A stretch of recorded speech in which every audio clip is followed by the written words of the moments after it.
Hi అండి, నమస్తే. Welcome back to our channel. ఈరోజు మనము సగ్గుబియ్యంతో ఒక నోరు ఊరించే స్వీట్ రెసిపీని అయితే తయారు చేసుకుంటున్నాం. సగ్గుబియ్యాన్ని మనము నానబెట్టే పని లేకుండా చాలా సింపుల్గా ఈ స్వీట్ని అయితే ప్రిపేర్ చేసుకోవచ్చు.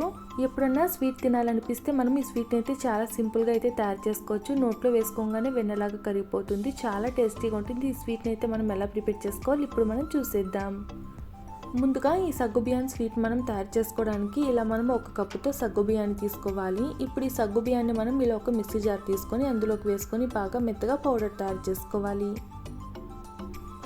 చూసారు కదా, ఇలా ఈ సగ్గుబియ్యాన్ని మనము వీలైనంత వరకు బాగా మెత్తగా గ్రైండ్ చేసుకోవాలి. ఈ విధంగా అంతా మనము గ్రైండ్ చేసుకున్న తర్వాత ఇప్పుడు ఈ సగ్గుబియ్యం పౌడర్ని మనం ఇలా ఒక మిక్సింగ్ బౌల్లోకి తీసుకుందాం.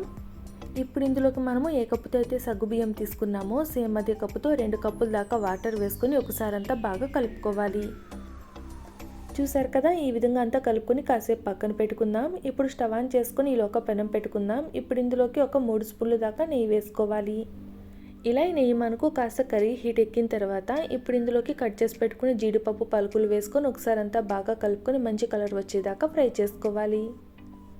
చూసారు కదా, ఈ విధంగా అంతా ఫ్రై చేసుకుని పక్కన పెట్టుకుందాం. ఇప్పుడు మనము ఏ కప్పుతో అయితే సగ్గుబియ్యం తీసుకున్నామో సేమ్ అదే కప్పుతో 1 కప్పు దాకా బెల్లం వేసుకోవాలి. ఇలా మనము ఇందులోకి బెల్లం వేసుకున్న తర్వాత మనము ఏ కప్పుతో అయితే బెల్లం తీసుకున్నామో సేమ్ అదే కప్పుతో 2 కప్పుల దాకా వాటర్ వేసుకోవాలి. ఇలా ఇందులోకి వాటర్ వేసుకొని బెల్లం అంతా కరిగేదాకా ఇలా మనము గరిటతో అంతా ఒకసారి బాగా కలుపుకుంటూ మనం ఈ బెల్లాన్ని కరిగించుకోవాలి. చూసారు కదా, ఈ బెల్లం అంతా ఈ విధంగా కరిగిపోయింది కదా. ఈ బెల్లం మనకు కరిగితే సరిపోతుంది, పాకం ఏమీ రావాల్సిన అవసరం లేదు. ఈ లోపల మనము ముందుగా గ్రైండ్ చేసి పెట్టుకుని నానబెట్టుకున్న సగ్గుబియ్యాన్ని కూడా ఇప్పుడు మనం ఇందులోకి వేసుకోవాలి.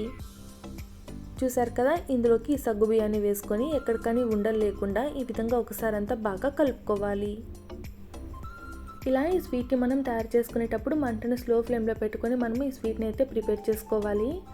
చూసారు కదండి, ఇందులో మనకు ఎక్కడికని ఉండలు లేకుండా ఇలా మనము గరిటతో అంత బాగా కలుపుకోవాలి. ఆపకుండా అంతా మనము చక్కగా మిక్స్ చేసుకోవాలి. చూసారు కదా, ఈ స్వీట్ అంతా మనకు చక్కగా కాస్త దగ్గరకు వచ్చింది కదా. ఈ విధంగా అంతా వచ్చిన తర్వాత ఇప్పుడు ఇందులోకి మనము ఇలాచీ పౌడర్ వేసుకోవాలి. ఇలా ఇందులోకి ఇలాచీ పౌడర్ వేసుకున్న తర్వాత ఇప్పుడు ఇందులోకి మనము చిటికెడంత సాల్ట్ కూడా వేసుకోవాలి. ఇలా మనము ఎప్పుడైనా స్వీట్ రెసిపీస్ అయితే తయారు చేసుకునేటప్పుడు కొద్దిగా సాల్ట్ వేసుకుంటే ఆ స్వీట్ అయితే టేస్ట్ చాలా బాగుంటుంది. అలానే ఇప్పుడు ఇందులోకి మనం ముందుగా ఫ్రై చేసి పెట్టుకున్న కాజు కూడా వేసుకొని ఒకసారి అంతా బాగా కలుపుకోవాలి. చూసారు కదా, ఈ విధంగా అంతా మనము చక్కగా మిక్స్ చేసుకున్న తర్వాత ఇప్పుడు ఇందులోకి మనము ఒక 2 స్పూన్ల దాకా నెయ్యి వేసుకోవాలి. అలానే ఇందులోకి మనము ఒక 2 స్పూన్ల దాకా కొబ్బరి పొడి కూడా వేసుకోవాలి. ఇలా ఈ స్వీట్లో మనము కొబ్బరి పొడి వేసుకోవడం వల్ల టేస్ట్ అయితే చాలా బాగుంటుంది. చూసారు కదా, ఇవన్నీ వేసుకొని ఒకసారి అంతా మనము బాగా కలుపుకోవాలి. చూసారు కదండి, స్వీట్ అయితే మనకు చక్కగా ఉడికిపోయింది కదా. ఈ విధంగా మనకి స్వీట్ అంతా చక్కగా ఉడికిపోయి ఇలా మనకు కాస్త పెనం నుంచి సపరేట్ అయ్యే విధంగా కనుక వస్తే మనకి స్వీట్ అయితే తయారైపోయినట్లు. ఈ విధంగా మనం ఈ స్వీట్ని అయితే తయారు చేసుకుని స్టవ్ ఆఫ్ చేసుకుందాం. చూసారు కదండి, చాలా సింపుల్గా మనం ఈ స్వీట్ని అయితే తయారు చేసుకున్నాం కదా. టేస్ట్ అయితే చాలా బాగుంటుంది. ఎండాకాలంలో మనకు శరీరానికి చలవ చేసేదానికి సగ్గుబియ్యం చాలా యూజ్ అవుతుందండి. మీరు ఈ రెసిపీని ఇంట్లో ఒకసారి ట్రై చేయండి, టేస్ట్ అయితే చాలా బాగుంటుంది.